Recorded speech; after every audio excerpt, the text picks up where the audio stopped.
Writing a book is a major accomplishment and something that you should be so proud of. But with that, there are 3 things that you should never do as an author.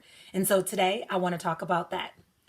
The first not to ever do as an author is to not become a one-book wonder. And what I mean by that is there's so many authors that write and then they fall off. So they write their book and it's a hit, people love it, but then there's nothing to follow up with. There's nothing that they have to share. There's nothing next. I call these the one-book wonder authors. And I think it's really unfortunate because when you build that momentum, you want to maintain it. So as an author, you should consider, is there a way that you can continue to share your gift with the world? Maybe that looks like you continue to write more books. Maybe that looks like you start a blog. Maybe that looks like you start having different speaking engagements, or you create a course or a workshop, or maybe you even decide that you want to become a coach and leverage your expertise in that manner. My journey through writing a book has transformed my life in so many ways. I've been able to be on speaking engagements, build a podcast, continue to write books, write a blog, create courses, as well as become a coach. And this all happened because of one tiny idea that I birthed and turned into a book, expanded, and allowed me to take off. This is something I'm so passionate about, helping other authors be able to do, because when you think of the name author, that's the authority or that level of expertise that you have. And you definitely want to consider different ways that you can continue to share your gift with the world and monetize it. So as you think about that, in addition to your book, what are other ways that you can begin to get your gift out there?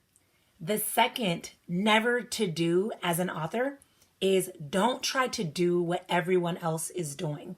When you try to mirror and match what you see other authors doing in this space, you're going to blend in instead of doing what you're called to do, which is stand out. A concern that I have often when I'm working with new clients is, well, there's already a book written on this topic. And one of the things that I tell my clients when they're concerned about books already written on the same topic is that no one can write the book that you can write. No one has your voice, no one has your expertise, and no one has your experience. And so it is your duty to be able to showcase that. Your authenticity is your greatest asset. And so you got to share it. Share it inside of your book. Share it on your social media. Share it with the things that you continue to do after you're done writing your book. Showcase you and trust and believe that the people that are made to be in your space are going to be magnetized to you because of it.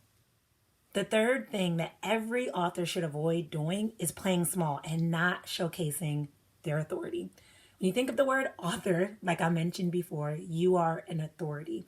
And the truth is, 81% of people want to write a book, but less than 1% of people follow through with it. And so the fact that you are following through with this already highlights your willingness to show up and show out. With that said, don't be afraid to showcase your expertise. Now, I want to define expertise for the people that like to think that you can only be an expert if you have a degree or you have some fancy certification.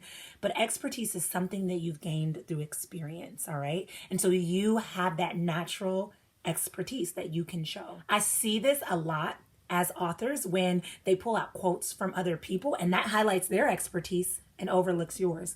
I know for me, one of the things that I would often do when people would say, oh, list some of your top favorite books. I would list all these other books, but I would be afraid to list books that I wrote just because I didn't feel like a real author. My friend, you are real. My friend, you are blessing someone by sharing your gift. So continue to share it. Do not forget to showcase your authority, and do not sleep on yourself. So there you have it. 3 things that you want to avoid as an author. And I challenge you to consider the ways in which you can be sure to circumvent these and show up and showcase your gift with the world. Remember, someone somewhere is waiting on you to do what you're called to do. And this is your official call to stop playing small. You got this.